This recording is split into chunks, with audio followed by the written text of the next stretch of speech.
Mumtaz TV bersama menegakkan sunnah. Bismillahirrahmanirrahim. Assalamualaikum warahmatullahi wabarakatuh.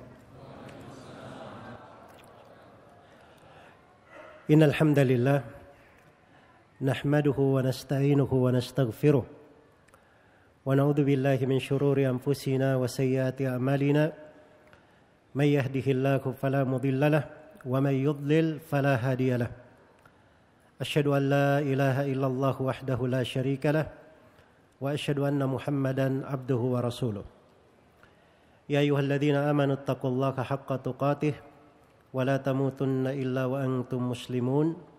Ya ayyuhan nasu taqu rabbakumul ladzi khalaqakum min nafsin wahidah wa khalaqa minha zawjaha wa batha minhuma rijalan katsiran wa nisaa'a wattaqullaha alladzi tasaaluna bihi wal arham innallaha kana 'alaikum raqiba.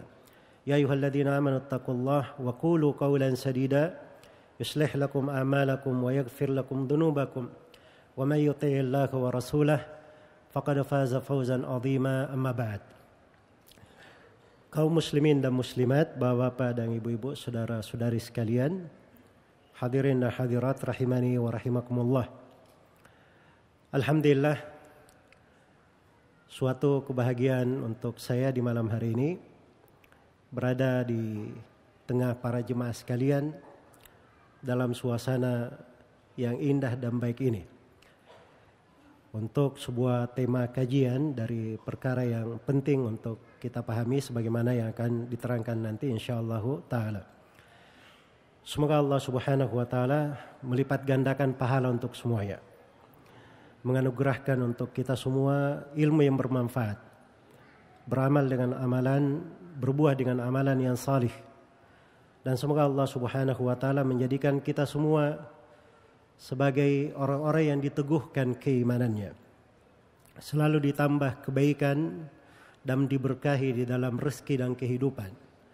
Dan semoga Allah subhanahu wa ta'ala sebagaimana yang mengumpulkan kita di tempat yang mulia ini dalam suasana yang indah dan baik, semoga Allah subhanahu wa ta'ala selalu mempertemukan kita di dalam kehidupan ini di atas kebaikan dan mengumpulkan kita semua kelak di kemudian hari di surga Allah subhanahu wa ta'ala. Innahu waliyyu dzalika wal qadiru alaih. Dan tentunya saya berterima kasih kepada pihak Ta'mir Masjid atas kesempatan yang telah diberikan. Semoga Allah subhanahu wa ta'ala memberkahi masjid ini, memberkahi siapa yang membangunnya, anak-anak dan keluarga beliau, dan semoga Allah subhanahu wa ta'ala menjadikan masjid ini sebagai kebanggaan untuk umat Islam hingga akhir zaman, sehingga pahalanya selalu mengalir sebagaimana yang diniatkan baik oleh siapa yang membangun masjid ini. Kemudian kaum muslimin dan muslimat rahimani wa rahimakumullah, tema pembahasan kita di malam hari ini dari pembahasan-pembahasan yang sangat penting di dalam kehidupan. Karena kita semua diciptakan oleh Allah subhanahu wa ta'ala untuk beribadah. Sebagaimana firman Allah subhanahu wa ta'ala, wa ma khalaqatul jinna wal ins illa liya'budun. Tidaklah aku menciptakan jin dan manusia kecuali untuk beribadah kepadaku. Sebagaimana hidup ini semuanya adalah ibadah kepada Allah subhanahu wa ta'ala.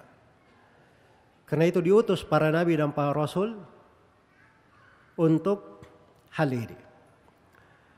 Walaqad ba'atna fi kulli ummatin rasula an i'budullah wajtanibut taghut. Sungguh kami telah mengutus pada setiap umat seorang rasul. Apa misi dakwah mereka? Apa sebab mereka diutus? Untuk menyampaikan, beribadahlah kalian semua hanya kepada Allah, dan jauhilah segala yang diibadahi selain daripada Allah subhanahu wa ta'ala. Dan kita diperintah jangan sampai kita menutup kehidupan kita ini kecuali dengan ibadah. Itulah ayat yang saya bacakan tadi. Yaitu dari 3 ayat yang selalu dibacakan oleh Nabi sallallahu alaihi wasallam di khutbah pembukaan beliau. Ya ayyuhalladzina amanu taqullaha haqqa tuqatih wa la tamutunna illa wa antum muslimun. Wahai orang-orang yang beriman, bertakwalah kalian kepada Allah dengan sebenar-benar takwa. Dan jangan sekali-sekali kalian meninggal kecuali sebagai seorang muslim. Itu ibadah namanya. Makanya terhadap Nabi Muhammad sallallahu alaihi wasallam, hamba yang terbaik, Allah perintah kepada beliau, wa'bud rabbaka hatta ya'tiyakal yaqin. Beribadahlah engkau wahai Nabi Muhammad kepada Rabbmu sampai kematian datang menjemputmu. Jadi itulah kehidupan kita sebagai seorang muslim dan muslimah. Kita di dalam tugas ibadah, di dalam lingkup ibadah. Dan kita mempelajari dari agama ini supaya kita bisa tahu apa itu ibadah, apa bentuk-bentuknya, dan bagaimana cara beribadah kepada Allah Subhanahu wa ta'ala. Kajian ini, kalau saya bahasakan dengan jenjang, ini masuk ke dalam jenjang kesempurnaan. Sebab ibadah ada jenjang, ada 2 jenjang ibadah itu. Ada jenjang keabsahan, sampai ke jenjang ini syah ibadahnya, diterima oleh Allah Subhanahu wa ta'ala. Dan jenjang yang kedua, itu jenjang yang lebih tinggi daripada itu. Sebab dia tidak melaksanakan syarat keabsahan saja, tapi dia lakukan hal yang lain yang membuat ibadahnya menjadi sempurna, lebih lengkap, dan lebih tinggi derajatnya. Dan insyaallah ta'ala di pembahasan kita di malam hari ini, kita akan mengkaji ke jenjang yang kedua yang tentunya sudah masuk jenjang yang pertama di dalamnya. Iya. Dan 6 kaidah di dalam ibadah ini adalah hal yang dimaklumi di tengah para ulama rahimahumullahu ta'ala. Jadi siapa yang mempelajari agama, dia baca dari Al-Quranul Karim tafsirnya, dia baca dari hadits Rasulullah sallallahu alaihi wasallam dan penjelasan para ulama terhadap hadits itu, dan dia baca karya-karya para ulama Islam dari masa ke masa, maka itu akan tampak bahwa ibadah itu punya kaidah-kaidah, punya ketentuan-ketentuan, punya ketentuan-ketentuan. Ini 6 hal ini yang kita akan jelaskan secara ringkas di malam hari ini. Dan 6 hal ini disebutkan oleh Ibnul Qayyim rahimahullahu ta'ala di dalam sebuah risalah beliau yang populer. Asalnya beliau tulis untuk menasihati salah seorang dari kawannya. Tapi itulah keberkahan ilmu ya. Beliau asalnya menulis untuk salah seorang dari kawannya, tapi akhirnya tulisan beliau ini terwarisi, dibaca oleh manusia dari masa ke masa. Iya. Dan itu termasuk dari keberkahan ilmu, kebaikan dari ilmu agama. Karena itu tidak ada amalan yang lebih indah dan tidak ada ibadah yang lebih agung melebihi mempelajari ilmu agama. Kata Imam Az-Zuhri rahimahullahu ta'ala, ma'ubidallah bisyai'in afdala minal ilm. Allah itu tidak diibadahi dengan sesuatu yang lebih afdal daripada ilmu agama. Sebab dengan ilmu agama, seorang itu bisa mengetahui pintu-pintu ibadah, pintu-pintu ketaatan, pintu-pintu ketaatan. Misalnya kita ya duduk di masjid ini, itu pasti akan ada terjadi perjenjangan di dalam ibadah yang secara otomatis akan berbeda dari jumlah pahala dan kebaikan yang didapatkan. Kenapa bisa terjadi seperti itu? Itu disebabkan karena pengetahuan dan ma'rifah. Pengetahuan dan ma'rifah. Misalnya ada yang duduk di majelis ini. Duduknya adalah untuk mendengar ilmu agama. Baik, dia sudah dapat 1 poin ketaatan. Tapi ada yang datang ke majelis ini, mungkin dia niatnya lebih dari 10. Mungkin niatnya lebih dari 10. Mungkin dia niatkan niat yang lain. Ini kita sedang duduk di majelis seperti ini ya. Kita ambil 1 jam saya, itu bisa masuk di hukum i'tikaf. Oh, saya niat juga i'tikaf sekarang di masjid. Saya mau tanya, i'tikaf ibadah atau bukan? Ibadah. Itu saya dihadirkan. I'tikaf, ibadah. Baik. Yang ketiga, dia berada di masjid. Salah satu fungsi dari masjid itu adalah menyatukan hati-hati umat Islam. Senang bersama saudaranya umat Islam. Ini inti kebersamaan itu dari perkara pokok diutusnya para nabi dan para rasul. Diutusnya para nabi dan para rasul. Karena itu kepada ulul azmi, apa perintah Allah kepada mereka? An aqimuddin wa la tatafarraqu fi. Hendaknya kalian menegakkan agama dan jangan kalian bercerai-berai di dalamnya. Itu kepada ulul azmi. 5 wakil dari para nabi dan para rasul. Sebab ini yang terbaiknya. Ini yang terbaiknya. Maka itu inti dari agama. Kalau dihadirkan itu kan luar biasa. Iya. Kita hadir di majelis ilmu ini adalah mengikuti perintah Rasulullah sallallahu alaihi wasallam. Itu sudut ibadah yang lain. Saya mau bertanya, kalau kita taati perintah Nabi, itu ibadah atau bukan? Ibadah, tidak diragukan. Iya. Ini kita hadirkan. Kita hadirkan hal yang lain. Hadir di majelis ilmu adalah untuk meraih berbagai keutamaan yang Allah berikan. Diriwayatkan oleh Imam Muslim dari Abu Hurairah radhiyallahu taala anhu, Rasulullah sallallahu alaihi wasallam bersabda, "Ma min qaumin jalasu fi baitin min buyutillah yatluna kitaballahi wa yatadarasunahu fima bainahum illa nazalat alaihimus sakinah wa ghashiyatuhumur rahmah wa haffathumul malaikah wa dzakarahumullahu fi man 'inda." Tidak ada satu kaum pun yang duduk di rumah dari rumah-rumah Allah. Mereka membaca ayat Allah, saling mempelajarinya antara sama mereka, kecuali turun kepada mereka ketenangan. Dinaungi oleh rahmat, diliputi oleh para malaikat. Dan Allah akan sebut orang yang hadir di majelis itu dibanggakan di depan para malaikatnya di atas langit sana.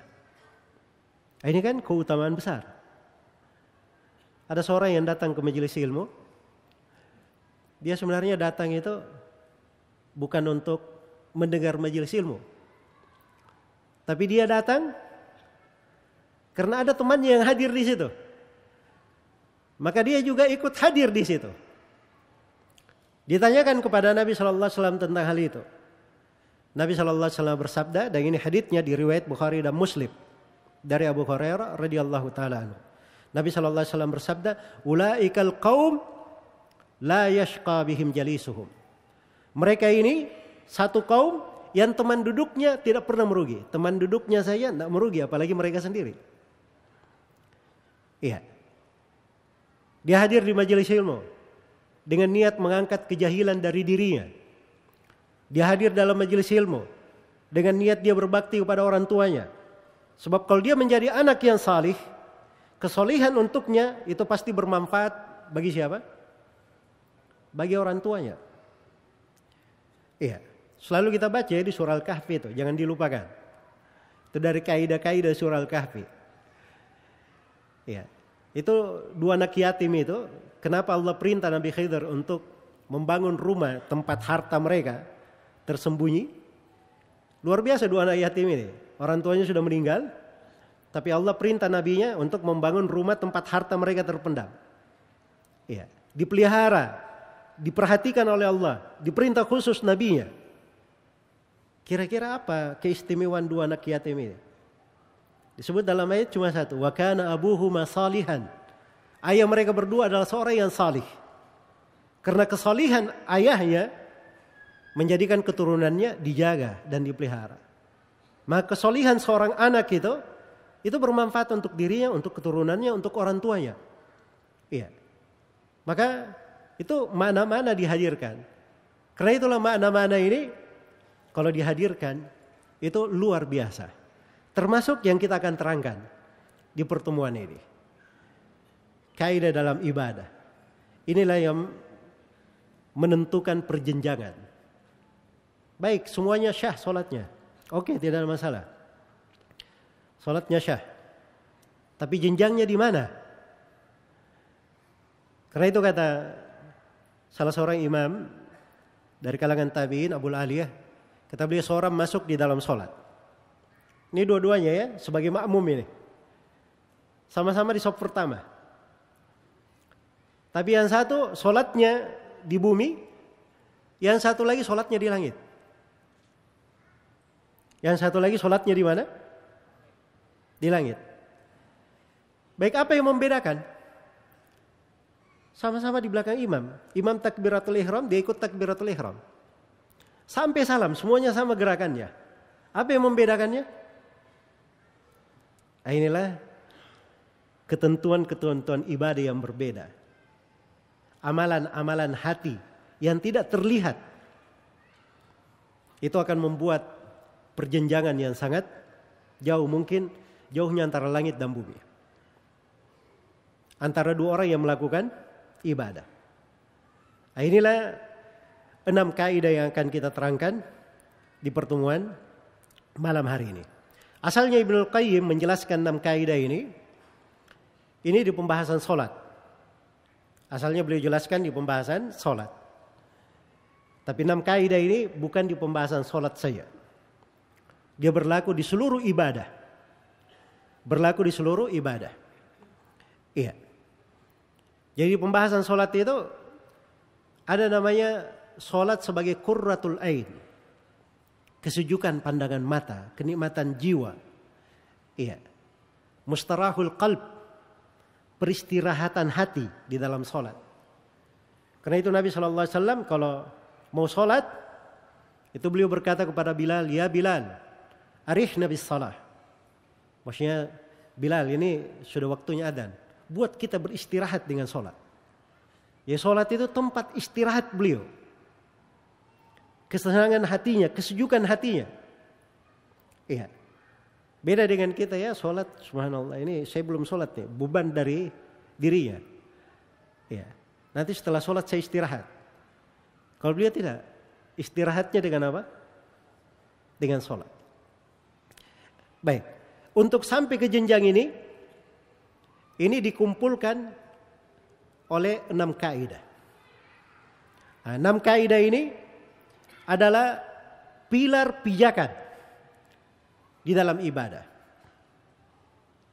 6 kaidah ini adalah pilar pijakan di dalam ibadah. Ibadah apa saja? Bangun di atas 6 kaidah ini, maka pasti ibadahnya akan berkualitas. Berada di atas jenjang yang tinggi. Kaidah yang pertama adalah pilar keikhlasan. Di pijakan pertama dalam ibadah harus dihadirkan dari keikhlasan tersebut. Dihadirkan dari keikhlasan. Dan ikhlas itu ringkasnya untuk dipahami bagaimana seorang itu ikhlas dalam ibadahnya. Yang pertama adalah motivasi dia melakukan ibadah karena Allah Subhanahu wa taala. Itu satu. Yang kedua, dia melakukan ibadah itu karena kecintaan kepada Allah. Pasti ikhlas itu. Dan yang ketiga, orang yang ikhlas, dia lakukan ibadah itu untuk mencari ridha Allah Subhanahu wa taala. Bukan ridha manusia dia cari.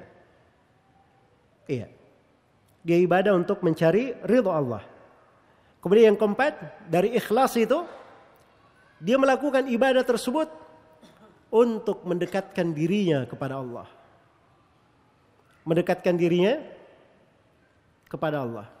Seperti seorang anak gitu ya, kalau dia ingin dapat sesuatu dari orang tuanya, biasanya dia banyak mendekat ke orang tuanya, cari perhatiannya, memberi sesuatu supaya dia dicintai oleh orang tuanya. Itu seperti itu. Memang maksudnya ibadah adalah dia mendekat kepada Allah Subhanahu wa taala supaya dia dicintai oleh Allah Subhanahu wa taala. Iya. Kemudian dari ciri ikhlas dalam ibadah, dia melakukan ibadah itu karena perintah dari Allah. Itu ikhlas itu. Ikhlas. Dia memang melakukan ibadah itu karena dia tahu ini perintah Allah. Bukan untuk apa-apa. Perintah Allah Subhanahu wa taala.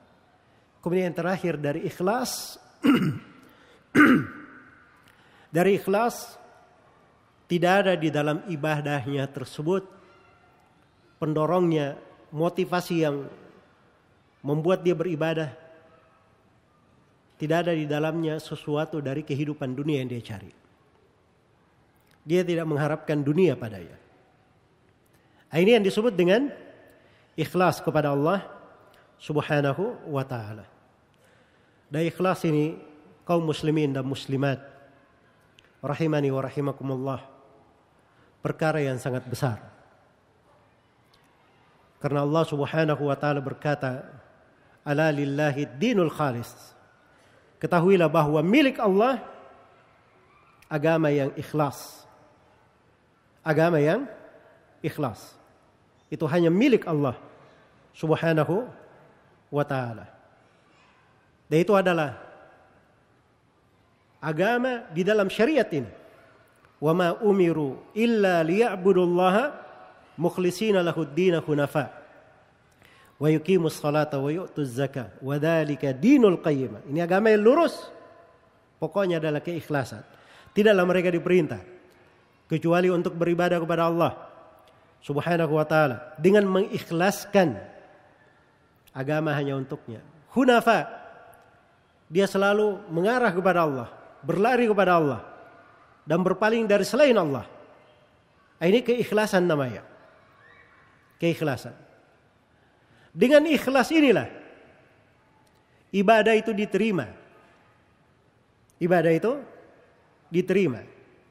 Karena kapan dia tidak ikhlas, hilang dari keikhlasan, dia beramal amalan apapun, dia punya ibadah sebanyak apapun, tidak akan diterima oleh Allah Subhanahu wa taala. Diibaratkan di dalam Al-Quran, ibarat perumpamaan di dalam Al-Quran, amalan orang yang tidak ikhlas. Wa qadimna ila ma amilu min amalin faja'alnahu haba'an manthura. Kami hadapi amalan yang mereka lakukan, lalu kami jadikan amalannya bagaikan debu yang berterbangan. Haba'an manthura itu bahasa pendekatannya begitu ya. Debu yang berterbangan. Kalau bahasa lainnya, misalnya air ini saya tumpah ke tanah, kira-kira airnya bisa balik lagi ke tanah atau tidak? Bisa balik lagi ke gelas atau tidak airnya? Nggak bisa kan? Nah, itu namanya haba'an manthura.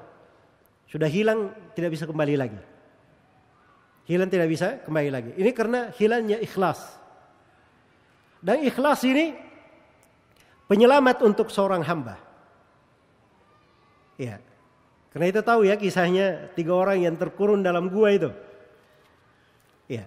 Ada 3 orang di masa dahulu di Bani Israel berjalan. Tiba-tiba hujan. Mereka pun berteduh di gua. Terjadilah musibah, ada batu bergelinding, batu besar, kemudian menutup gua tersebut. 3 orang bagaimana caranya dia dorong? Nggak bisa. Maka akhirnya mereka berkata, tidak ada yang menyelamatkan kita kecuali hanya Allah. Maka mari setiap dari kita berdoa kepada Allah dengan menyebut amalan yang paling diharapkan. Allah beri pahala untuknya. Maka mulailah setiap orang menyebut amalan yang paling diharapkan dalam hidupnya.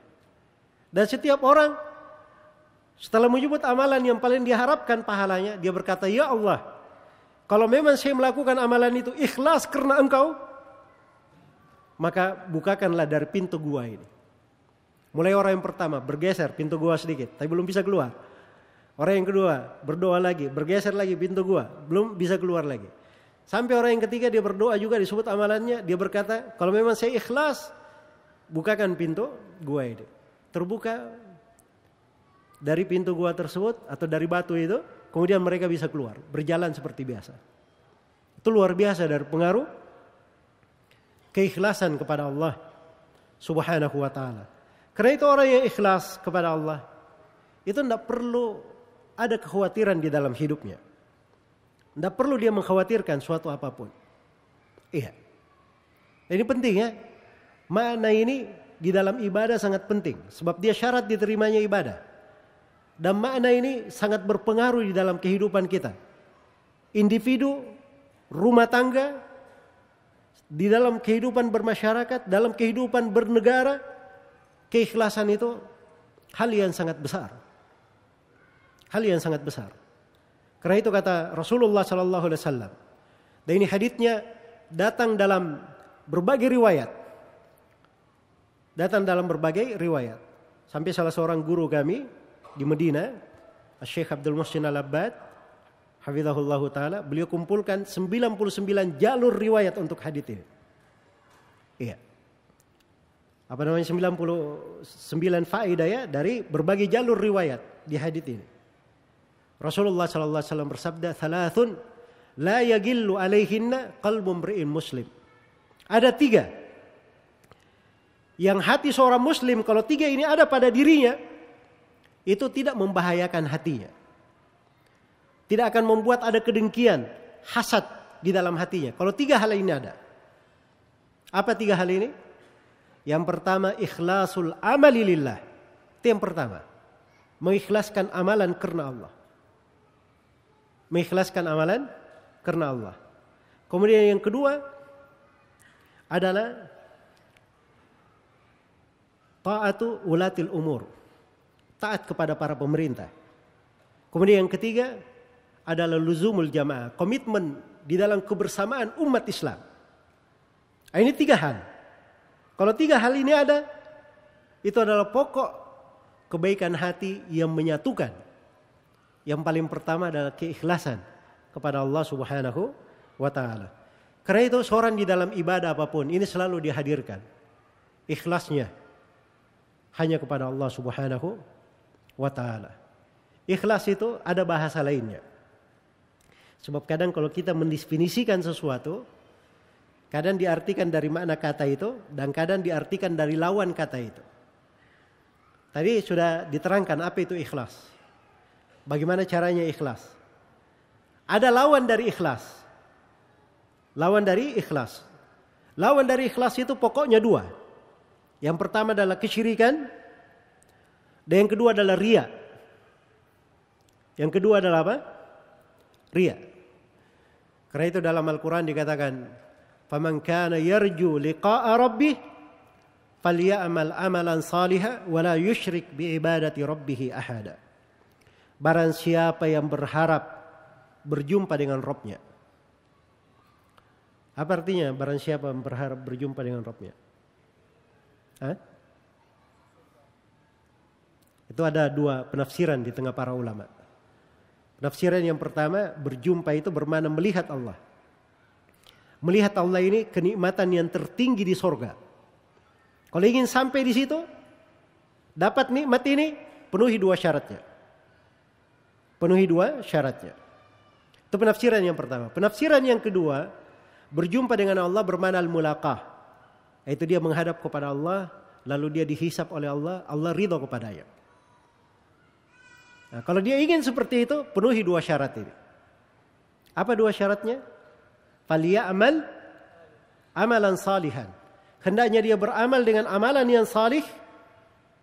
Wala yusyrik bi ibadati rabbih ahada. Dan jangan sampai dia berbuat kesyirikan dalam ibadah kepada Rabb-nya.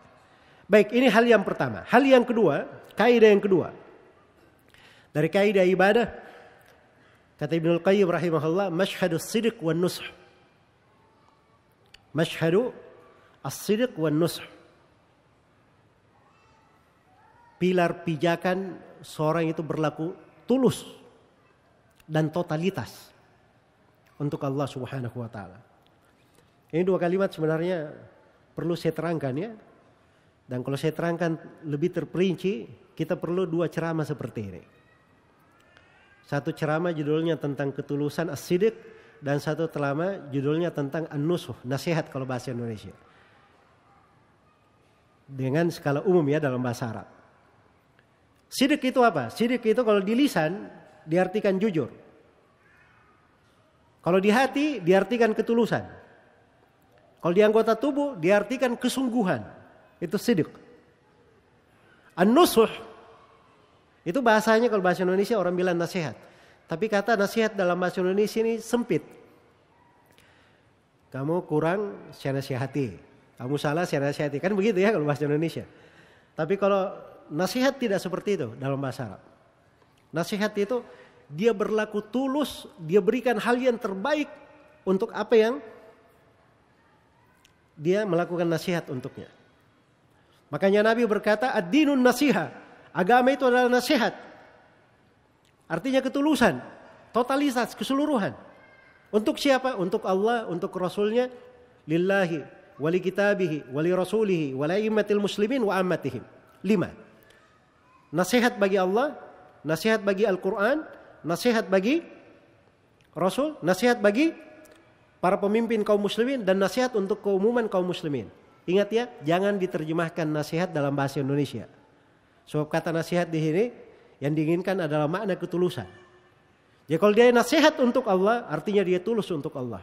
Ikhlas, dengan sebenar-benar ikhlasnya. Dia berusaha melakukan yang terbaiknya. Maksimal.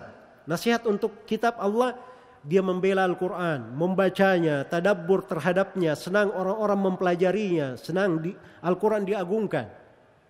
Nasihat untuk Rasulnya, artinya dia taat kepada Nabi SAW, dia tinggalkan larangannya, tidak dia beribadah kecuali di atas syariat Nabi SAW.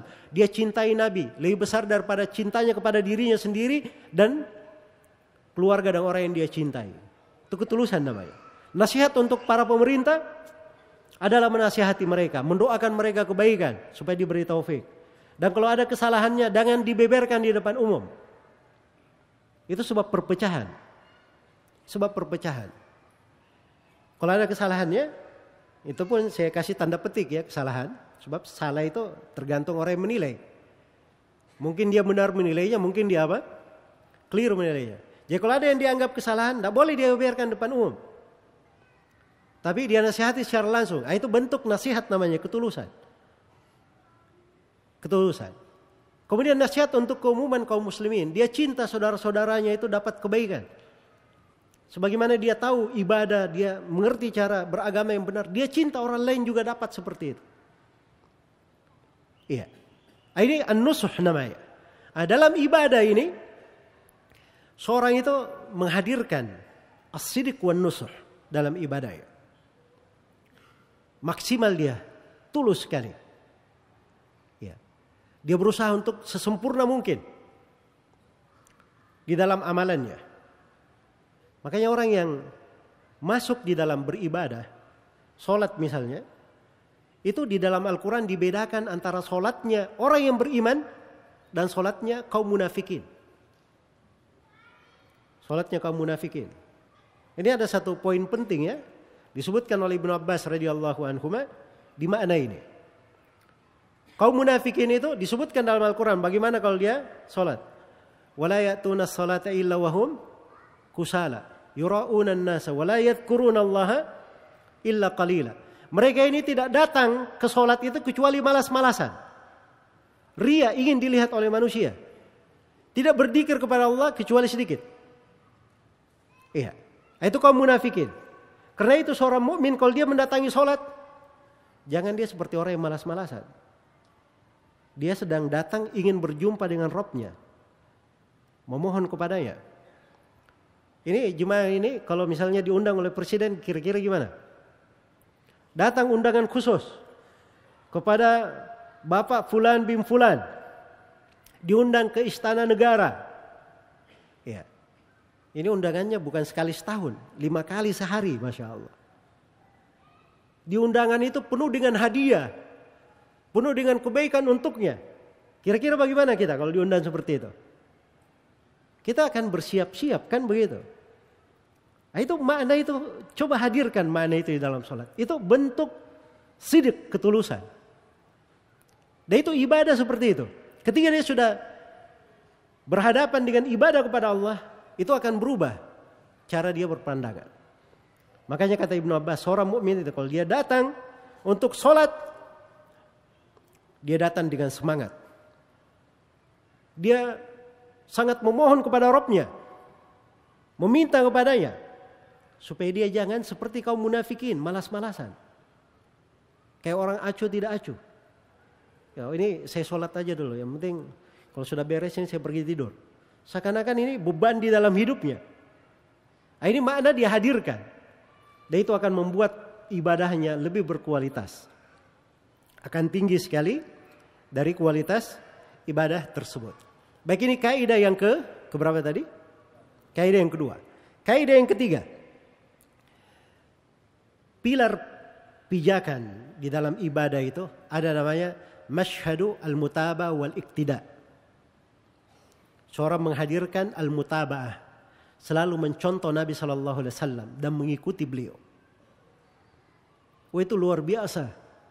Ini kalau dihadirkan dalam ibadah, luar biasa ibadah itu. Tidak ada hal yang lebih indah di dalam hidup. Iya, seperti ibadah yang mengikuti Nabi SAW. Itu baru benar dia cinta kepada Nabi SAW. Cinta kepada Rasulullah SAW. Jangan di lisan saja. Harus ada buktinya. Makanya bukti cinta itu Allah Subhanahu wa taala terangkan dalam satu ayat. Qul in kuntum tuhibbunallaha fattabi'uni yuhibbukumullahu wa yaghfir lakum dzunubakum. Katakanlah kalau kalian memang benar cinta kepada Allah, maka ikutilah saya. Itu bukti cinta kepada Allah adalah mengikuti siapa? Rasulullah sallallahu alaihi wasallam. Sebagaimana bukti dia cinta kepada Rasulullah sallallahu alaihi wasallam, dia taat kepada Nabi sallallahu alaihi wasallam dan mengikutinya. Iya. Itu tidak ada beban di dalam hidup itu. Tidak ada beban. Dan itu sumber keselamatan. Mau selamat di sakaratul maut, dia harus bersyahadat asyhadu an la ilaha illallah wa asyhadu anna Muhammadar Rasulullah. Bagaimana dia bersyahadat wa asyhadu anna Muhammadar Rasulullah? Atau dia berkata la ilaha illallah Muhammadar Rasulullah. Kalau ikhlasnya tidak beres dan dia tidak mengikuti Nabi sallallahu alaihi wasallam di dunia. Iya, tahu dia bahwa Nabi bersabda begini. Tapi dia tidak indahkan sabda Nabi itu. Itu kadang kita kurang memahami ya, kurang tadabbur kadang. Dibacakan hadits sudah riwayat Bukhari dan Muslim, kita pahami maknanya, tapi tanggapannya seakan-akan itu perintah bukan untuk dia, untuk orang lain. Nah, ini masalah ya pada jiwa ini, diperbaiki. Cara memperbaikinya, kalau dengar hadits Rasulullah SAW itu hadirkan, seakan-akan Nabi berdiri kemudian berbicara kepada kita. Kira-kira bagaimana? Nah, disitulah ketaatan seorang hamba. Oh, ini bukan sembarangan nih. Hadits Rasulullah SAW. Iya. Makanya Umar bin Khattab radhiyallahu taala anhu, dia semarah apapun, tapi kalau sudah dibacakan ayat atau hadits Nabi sallallahu alaihi wasallam, diam. Ini kepala negara dan orang yang diketahui bagaimana Umar itu. Nah, itulah sikapnya para sahabat.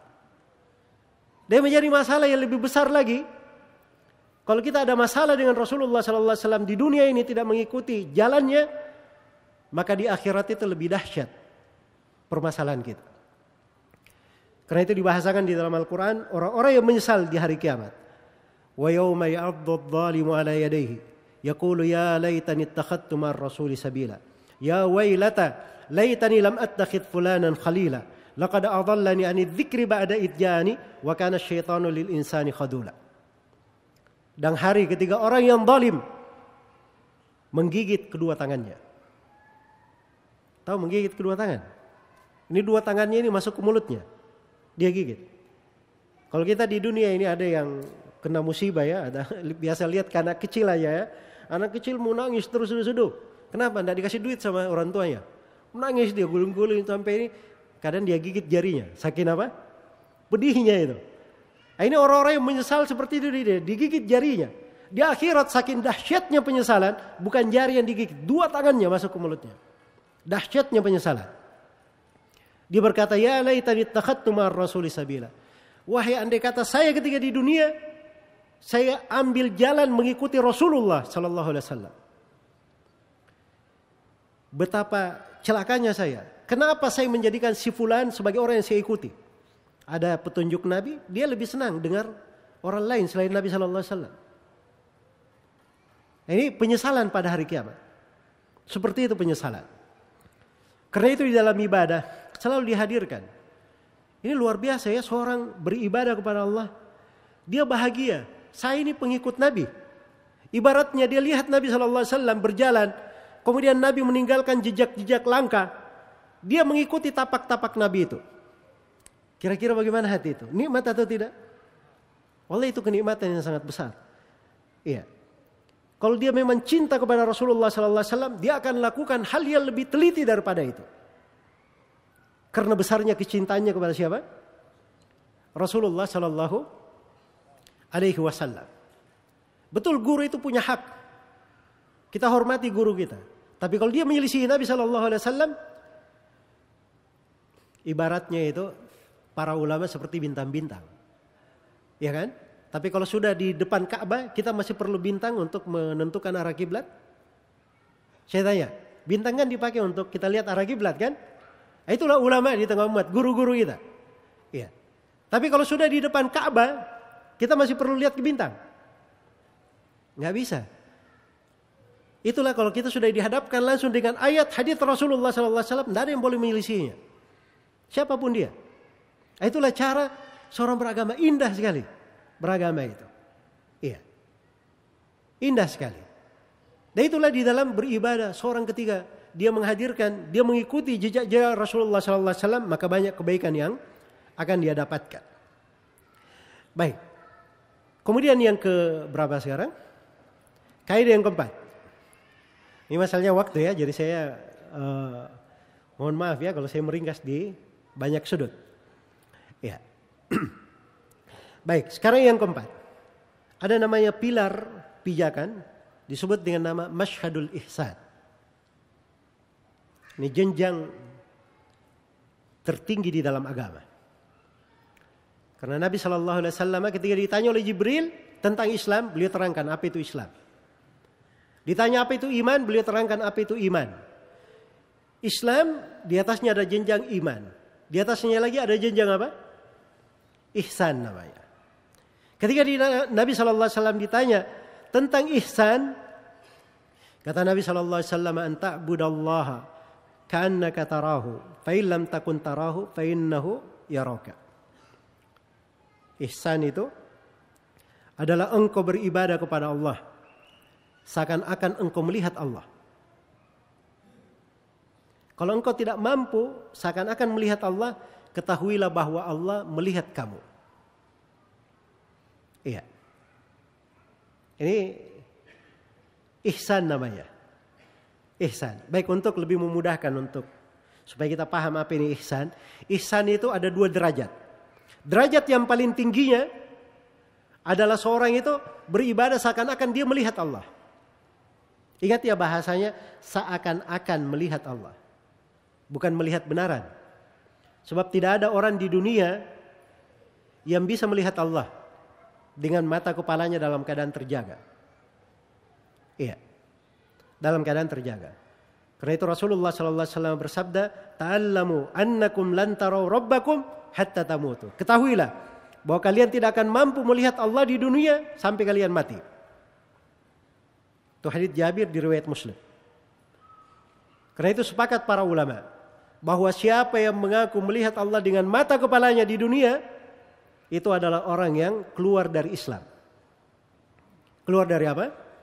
Islam. Dianggap pembatal agama. Sebab mengingkari sesuatu pokok di dalam agama. Ini dari pengagungan dan pembesaran Allah. Kapan Allah dilihat? Dilihat di hari kiamat. Di dua tempat. Yang pertama di padang mahsyar, dilihat oleh kaum mukminin. Iya. Bergembira dengannya. Dan orang kafir, kaum munafikin, ketika melihat Allah Subhanahu wa taala, mereka semakin takut. Semakin tersiksa. Iya. Kenapa berbeda? Sama-sama melihat tapi berbeda. Itu lumrah ya. Sekarang ada dua orang berkelahi nih. Satu pencuri, satu perampok, satu orang dirampok. Dua orang ini. Tiba-tiba datang polisi. Datang tentara misalnya. Apa yang terjadi? Orang yang dirampok kira-kira gimana? Senang atau tidak? Senang. Dia melihat kan? Orang yang merampok gimana? Dia senang? Enggak, dia takut di sini. Sama-sama melihat. Karena memang posisinya yang berbeda.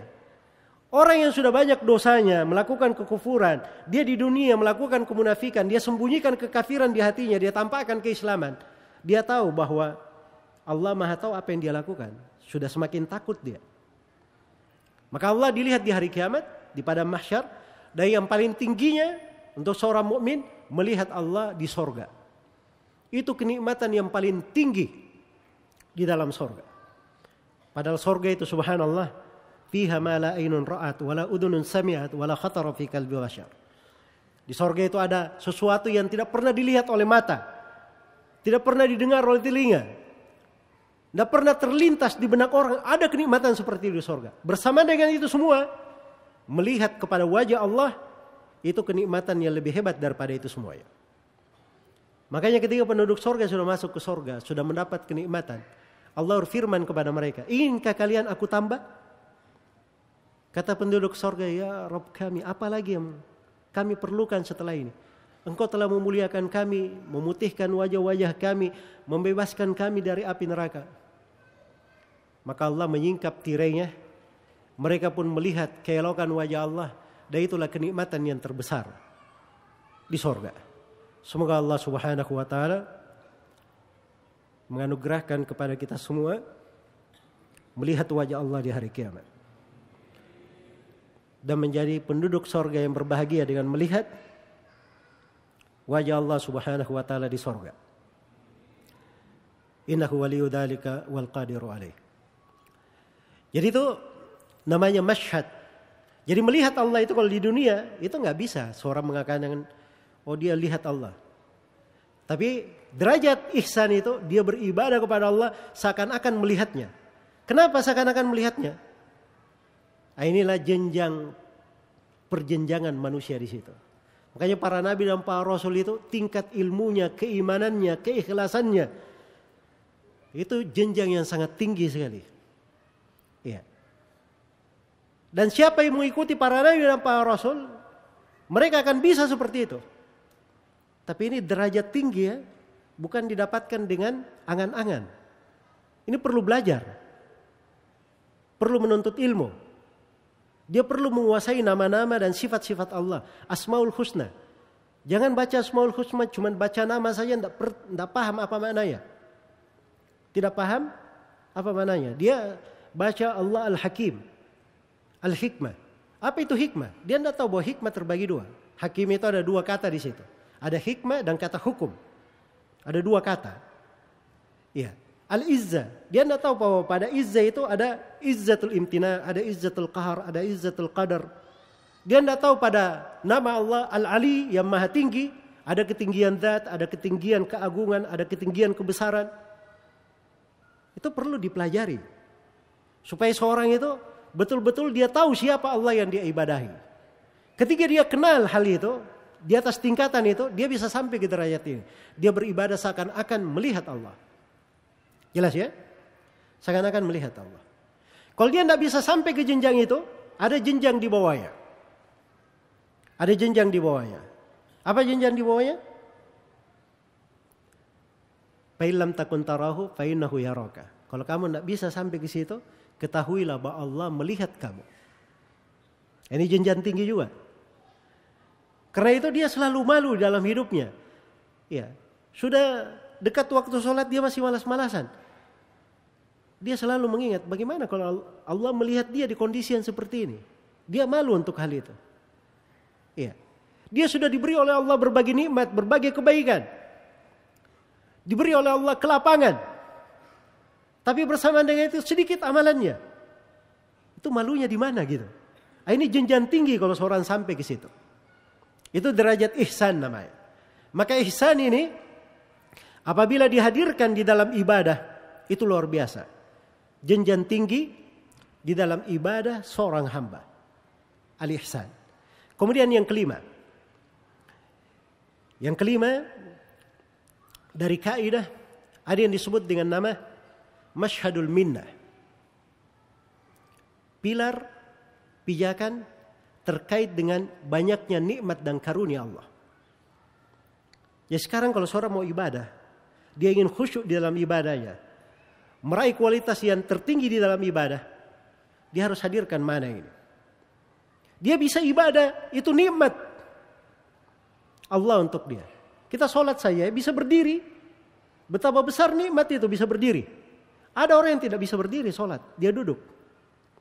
Iya. Ada yang cuma berbaring di rumah sakit. Jelas ya? Ada yang ingin sholat tapi dia sedang dirawat di rumah sakit tidak bisa, dia sadar. Dan yang lebih besarnya lagi ketika kita mengingat nikmat, kita diberi anugerah Allah sholat misalnya, banyak orang yang tidak sholat. Subhanallah.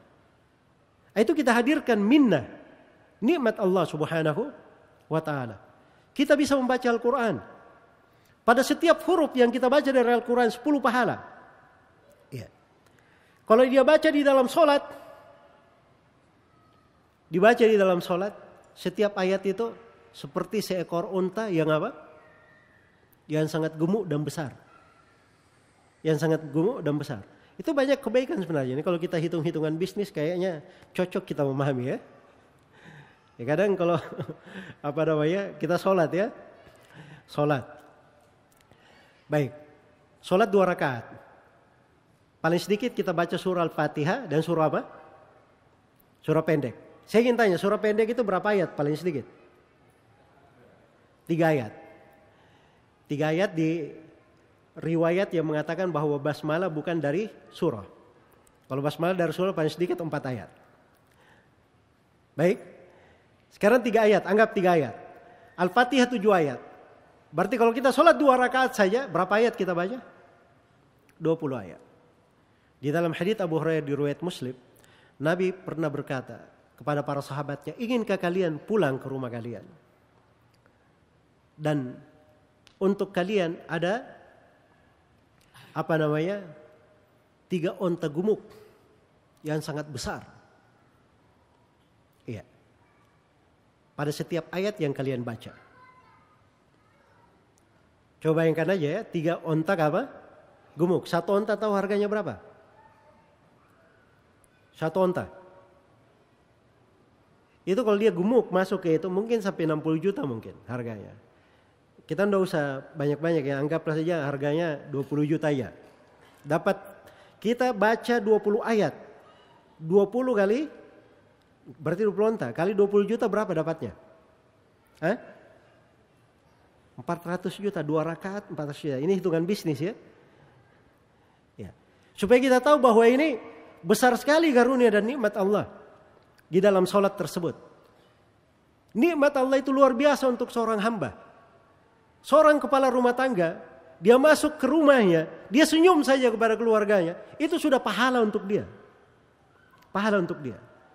Dia memberi makan untuk istrinya, anak-anaknya, itu sudah pahala untuk dia. Besarnya nikmat. Seorang orang tua, dia punya anak, dia didik anaknya membaca surah Al-Fatihah.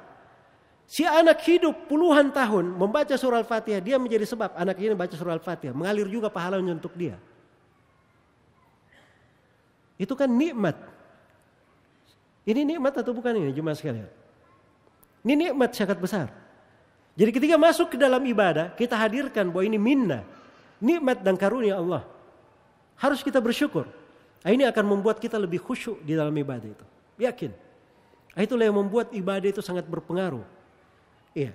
Makanya sebagian dari Orang-orang salih itu belum lagi dia memulai sholat, dia sudah terharu akan sholatnya. Belum lagi sholat itu dikumandangkan, dia sudah rindu ingin mendatangi masjid menunaikan sholat. Karena dia tahu ini nikmat yang sangat besar. Dia harapkan untuk dirinya. Ya, kemudian yang terakhir, dari kaidah khusyuk di dalam ibadah adalah dia menghadirkan yang disebut dengan nama masyhadut taqsir. Masyhad at-taqsir. Pilar pijakan disebut dengan nama dia selalu memandang dirinya itu kurang. Dirinya kurang. Jadi ini jenjang yang akan mengangkat derajat seseorang. Ketika dia beribadah apapun, jangan dia merasa dirinya punya apa-apa. Oh, saya sudah melakukan begini. Oh, saya sudah berbuat begini. Oh, ini saya mengerjakan begini. Jangan ada yang seperti itu di dalam ibadah. Dalam ibadah itu, oh ini saya belum berbuat apa-apa. Ini amalan saya sedikit sekali. Amalan saya apa? Sedikit sekali. Oh ini saya berharap semoga Allah menerima amalan saya. Itu namanya masyhad at-taqsir. Ya kalau dia sholat, dia puasa, dia selalu melihat, oh ini saya banyak kurangnya. Karena itu dia berusaha untuk lebih lengkap, lebih sempurna. Kita masuk dalam sholat saja misalnya, kita hisap diri kita aja. Kita sholat tadi berapa menit? Oke, 10 menit. Yang saya khusyuk dan menghadirkan bacaan berapa menit? Hitung aja setiap sholat kita. Oh tadi saya masuk rakaat pertama masih, di menit pertama masih, menit kedua masih. Tapi di menit ketiga ini, mulai masuk rakaat kedua sampai terakhir, saya hitung bisnis saya di toko, barang-barang sampai akhir. Strategi bisnis yang dipikir dalam sholat. Jelas ya? Nah, ini kan dia lihat banyak kekurangan. Sholatnya syah, tapi dia kurang.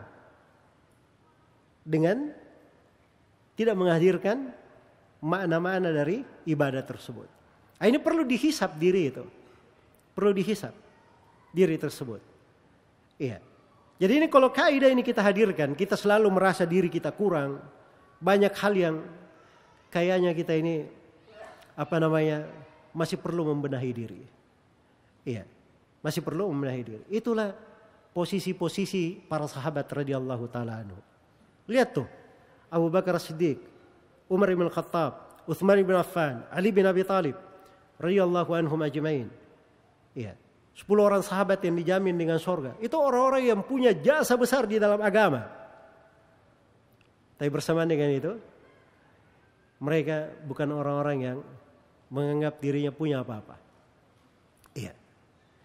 Bahkan Umar bin Khattab ketika menaklukkan Baitul Maqdis waktu itu, beliau datang bukan berkendaraan di atas kendaraannya, beliau membawa kendaraan tersebut. Anak buahnya yang di atas kendaraan. Ya. Itu posisi-posisi mereka itu kelihatan. Dan itulah pengajaran Nabi SAW terhadap para sahabatnya. Nabi SAW dilihat oleh Aisyah radhiyallahu taala anha. Beliau sholat malam sampai pecah-pecah kakinya. Dikatakan kepada beliau, ya Rasulullah, kenapa kamu lakukan ini? Bukankah Allah telah ampuni dosamu yang telah lalu dan akan datang? Bukankah seluruh kebaikan ini berasal dari Nabi SAW karena beliau adalah perantara, utusan Allah yang menyampaikan kepada umat? Kenapa berdiri sampai pecah-pecah kakinya? Apa jawaban Nabi SAW? Afala akunu abdan syakura? Tidakkah pantas saya menjadi seorang hamba yang banyak bersyukur kepada Allah Subhanahu wa taala? Ini makna dari jenjang-jenjang penghambaan ini itu luar biasa. Jadi ini berapa kaidah tadi? 6 kaidah. Yang pertama tadi apa? Ikhlas kepada Allah. Yang kedua, jenjang ketulusan totalitas untuk Allah. Yang ketiga, al-mutabah, mengikuti dan mencontoh Rasulullah SAW. Yang keempat, al-ihsan, seakan-akan dia dilihat oleh Allah. Yang kelima, al-minnah, dia selalu menghadirkan bahwa ini karunia dan nikmat Allah ketika dia beribadah. Kemudian yang keenam tadi, dia selalu merasa dirinya kurang, belum lengkap. Ini 6 jenjang dan 6 kaidah di dalam ibadah. Iya.